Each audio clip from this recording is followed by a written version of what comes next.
un certain nombre de lois en Russie qui font qu'on ne peut en principe pas construire et qu'on ne peut pas vendre les territoires qui sont forestiers. Et là, on touche un des points cruciaux de notre économie actuelle, qui est l'utilisation des ressources naturelles.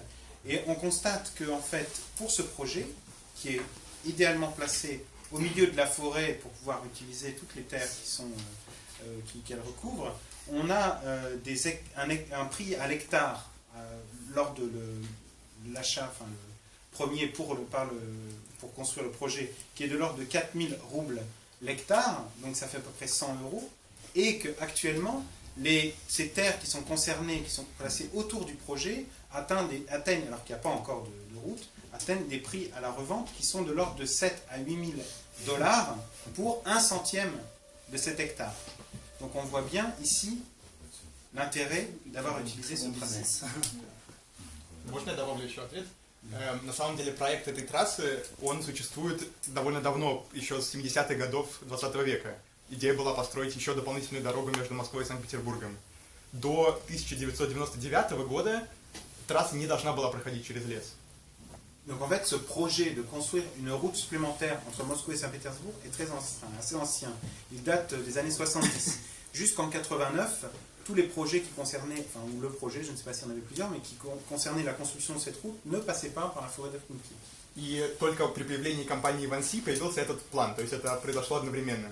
Et построить дорогу через лес. Voilà, c'est lorsque le projet s'est fait avec la participation de Vinci, au même moment est apparu le plan qui consistait à faire passer cette route par la forêt. И при этом, когда происходит контакт с компанией Ванси, она всегда говорит о том, что ответственность за саму трассу несет только российское руководство. Et donc en fait, Vinci, elle, dans sa communication et dans ses réponses, insiste sur le fait que la responsabilité du tracé par la forêt est celle du gouvernement russe, et pas la sienne. Ça fait sens. Oui, ça fait sens. Oui.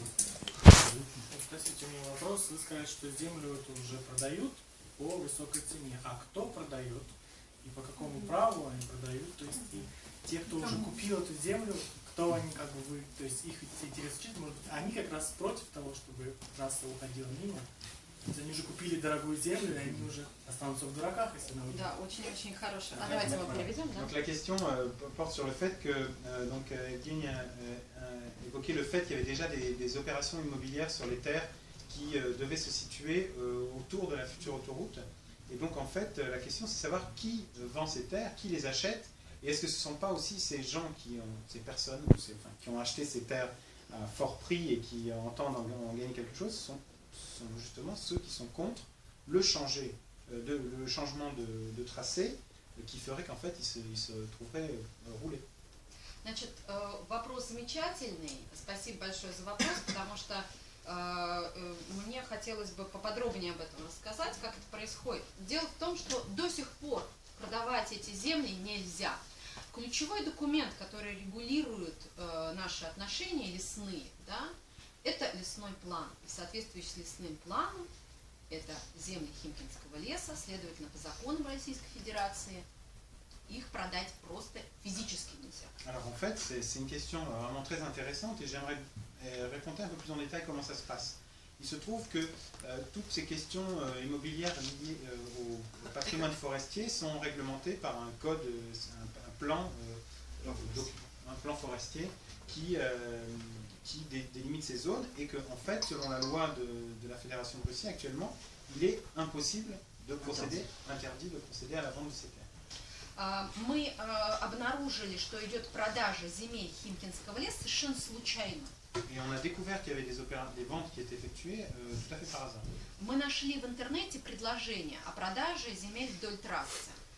Хотя есть определенные законы строительства хайвеев, а это хайвей, и продавать земли рядом с хайвеем под супермаркеты, это означает загубить этот хайвей. Это будет торговая улица, а не хайвей.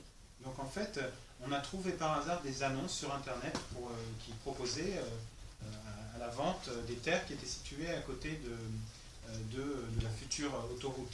Et en plus, il y a des règles qu'on respecte en général dans la construction de ce genre de route.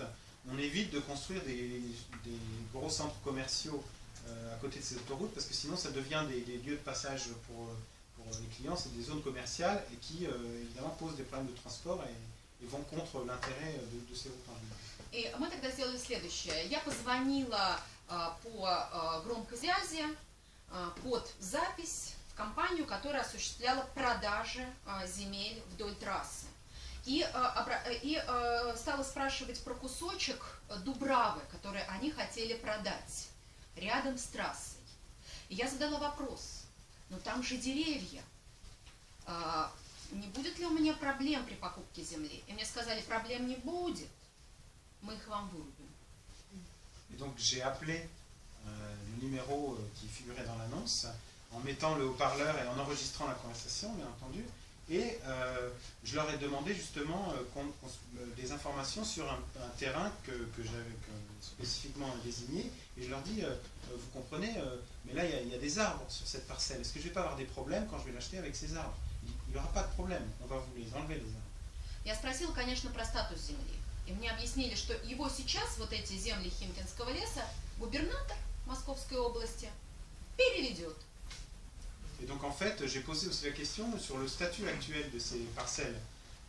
Et il m'a été répondu que le gouverneur de la région de Moscou allait évidemment changer leur statut prochainement. Это захватывающее видео, вы можете посмотреть на YouTube, называется «Химкинский лес с молотка». Очень интересно. Et donc tout ça, ça a été filmé et on peut voir ça sur YouTube. Ça s'appelle donc la forêt de Химки vendue aux enchères. On mettra un lien si vous voulez. Ну, правда, сразу после этого видео там было 23 тысячи просмотров, и эта компания, она как-то резко перестала продавать эти земли, вот именно в этом месте. Но очень может быть, что в интернете еще где-то есть другие компании, понимаете, и найти, вот как я, обычный человек, да, могу найти эти компании без поддержки государства. Вот это невозможно. То есть идет настоящее разворовывание. Вот что страшно. Разворовывается природное наследие. Ведь во время войны этот лес, на самом деле, его не срубили. А вы представляете, что там было во время войны? Ведь немцы-то дошли практически до оттуда. И электричества-то у людей не было. А год-то был 41-й, минус 40.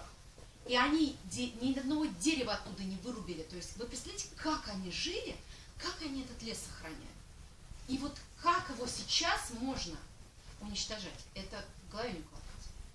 Donc en fait, bon, évidemment, après qu'il y a eu 23 000 vues de cette vidéo, la société qui proposait les parcelles en question pliait bagage, mais il est évident qu'on ne peut pas, à l'échelle d'une personne, trouver et lutter contre ces sociétés, et il est fort probable qu'actuellement il y ait des opérations de ce genre et qu'on puisse en trouver. En fait, il se passe vraiment un réel pillage de cet héritage naturel, et pas seulement, puisque on voit en fait que par exemple pendant la guerre, en 1941, alors que les Allemands étaient aux portes de Moscou, cette forêt n'a pas été abattue alors qu'il n'y avait aucun autre moyen de se chauffer dans un hiver qui était particulièrement difficile. Donc il y avait un respect de la population et qui a permis de conserver cette forêt. Et aujourd'hui, on a affaire à une opération qui est tout simplement de destruction barbare. Есть еще один момент. Все вы, конечно, читали Солженицына «Архипелаг ГУЛАГ». И вы помните, что вот этот канал имени Москвы вырыт заключенным. И рыли его руками. И вот это место, вот, это голубая выемка, где люди в среднем жили 3 месяца. Они умирали сотнями. Они умирали, и вот здесь вот в лесу их хоронили без памятников, без крестов. Просто хоронили во враг. Их вот хоронили во враге. Это овраг Химкинского леса. Это овраг Дубравы, куда вот сейчас подошла техника. И по сути для нас это, исторический памятник, потому что у нас нет ни одного, вот в Химкинском регионе, ни одного упоминания о жертвах ГУЛАГа. И в лесу их естественная могила. И это помнят люди, которые приходят на родник. Для них это место священное. Они не просто там воду берут, они молятся там. И вот про это вообще говорить смешно в современной России. Подумаешь, чьи-то кости. Но об этом говорить надо, потому что на самом деле вот Дубрава для нас и не просто дубы. Там похоронена жертва ГУЛАГа. Donc en fait, ce qui est tout à fait scandaleux aussi, c'est que dans cette, sur la carte telle que Evgen l'a montré, on voit l'emplacement d'endroits où était fait le canal. Да, она Москва-Волга. Voilà, le canal Moscou-Volga qui est tristement célèbre et qui est décrit dans les chantiers sont décrits dans l'archive du Goulag de Solzhenitsyn. C'est un endroit où les travaux étaient particulièrement pénibles pour les ouvriers qui étaient chargés de creuser ce canal qui était littéralement creusé à la main. Et il y a eu la durée de vie moyenne des ouvriers dans cet endroit était de 3 mois. Et on a dans ces lieux-là, dans la forêt de Khimki, des restes humains, comment dire, c'est un cimetière. C'est pas vraiment des cimetières, mais enfin des fosses communes où on retrouve en fait des restes des victimes du Goulag. Et il est tout à fait comique de parler de ça aujourd'hui en Russie, puisqu'en fait, ça semble tout à fait absurde d'évoquer des endroits où les gens vont prier ou vont se recueillir sur la tombe présumée des victimes du Goulag. On dit mais enfin c'est quoi, c'est des ossements, on va quand même pas s'en préoccuper. Donc en fait cette forêt elle est plus qu'une simple forêt.